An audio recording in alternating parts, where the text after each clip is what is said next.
thus far this morning, and then I will provide some comments myself. Chief? My name is Brian O'Hara, B-R-I-A-N-O''Hara. I am the Minneapolis Police Chief. At approximately 9:03 a.m. this morning, Minneapolis Police received a report of a shooting involving federal law enforcement in the area of East 26th Street and Nicollet Avenue on the south side of the city. Officers arrived and found an adult male with multiple gunshot wounds when they arrived. Life-saving aid was being rendered, and he was transported by ambulance to Hennepin County Medical Center, where he was later pronounced deceased. Based on the information that we have, which is very limited, this is a 37-year-old white male who is a Minneapolis resident, and we believe he is an American citizen. We have not been told any official reports of what has led up to the shooting, but we have seen the video that is circulating on social media. Our demand today is for those federal agencies that are operating in our city to do so with the same discipline, humanity, and integrity that effective law enforcement in this country demands. We urge everyone to remain peaceful. We recognize that there is a lot of anger and a lot of questions around what has happened, but we need people to remain peaceful. In the area, we have an unlawful assembly at this time. Minneapolis police have given multiple warnings for the crowd to disperse. We are asking for people to avoid the area and to leave if you are there. We have requested mutual aid from the Minnesota State Patrol and from all our local and county regional partners. We ask everyone to remain calm and to please do not destroy our own city.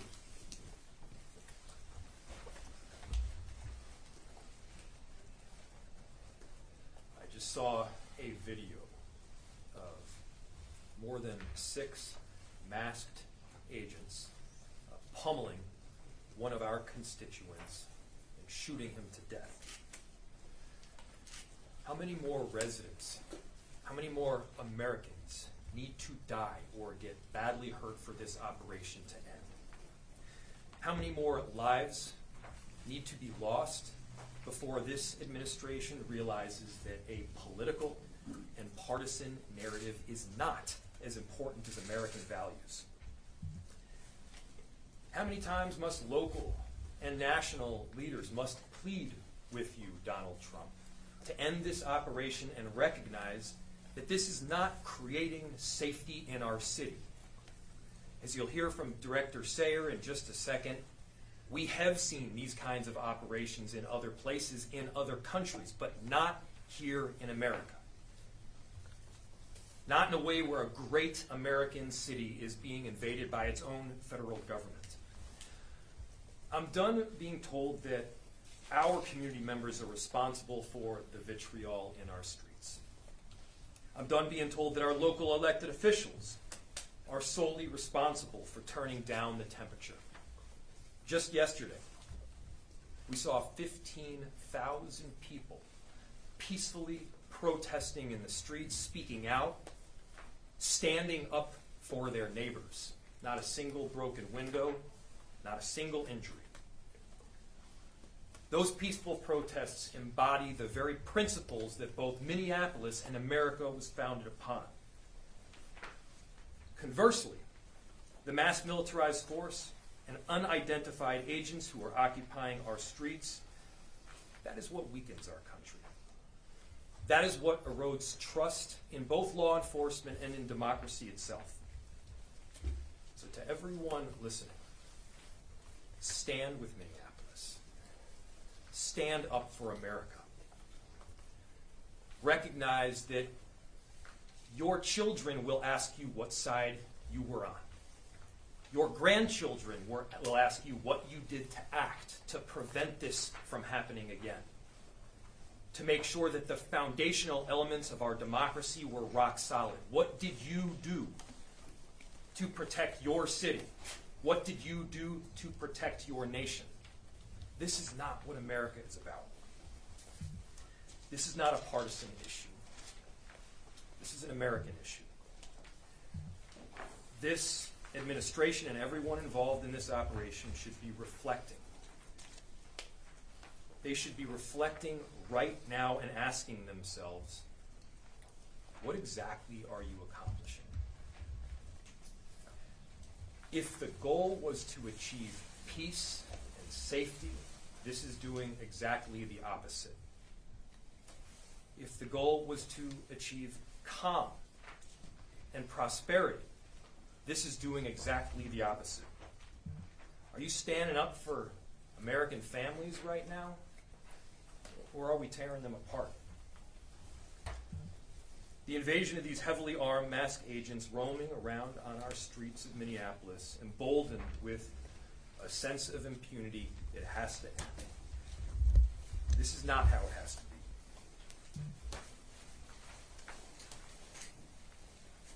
So, to President Trump, this is a moment to act like a leader. Put Minneapolis, put America first in this moment. Let's achieve peace. Let's end this operation, and I'm telling you, our city will come back. Safety will be restored. We're asking for you to take action now to remove these federal agents. Director Sayer.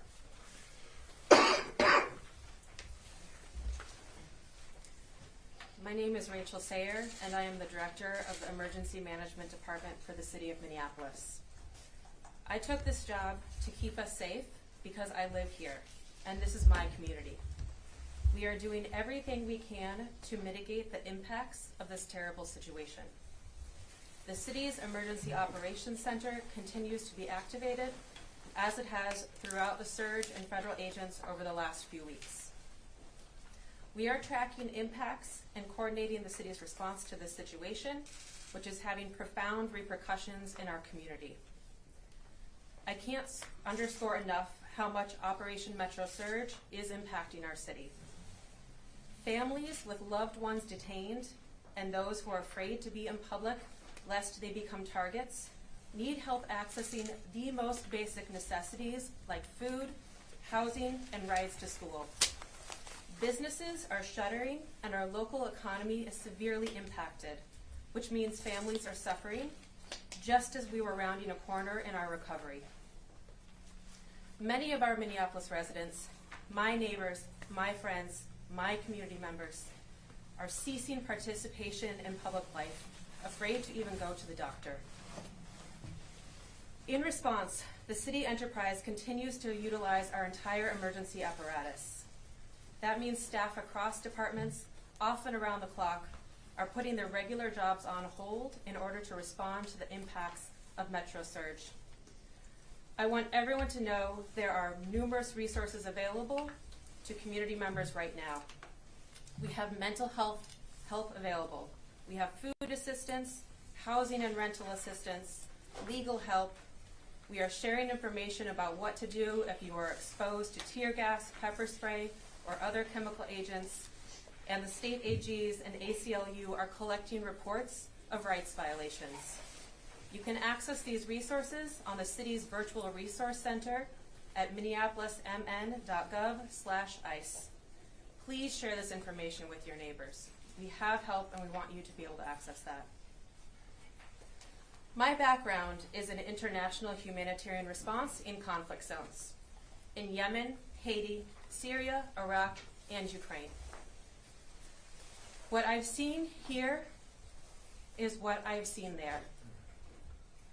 A powerful entity violently and intentionally terrorizing people, making them afraid to go outside so they can't earn a living, so that kids are forced out of school.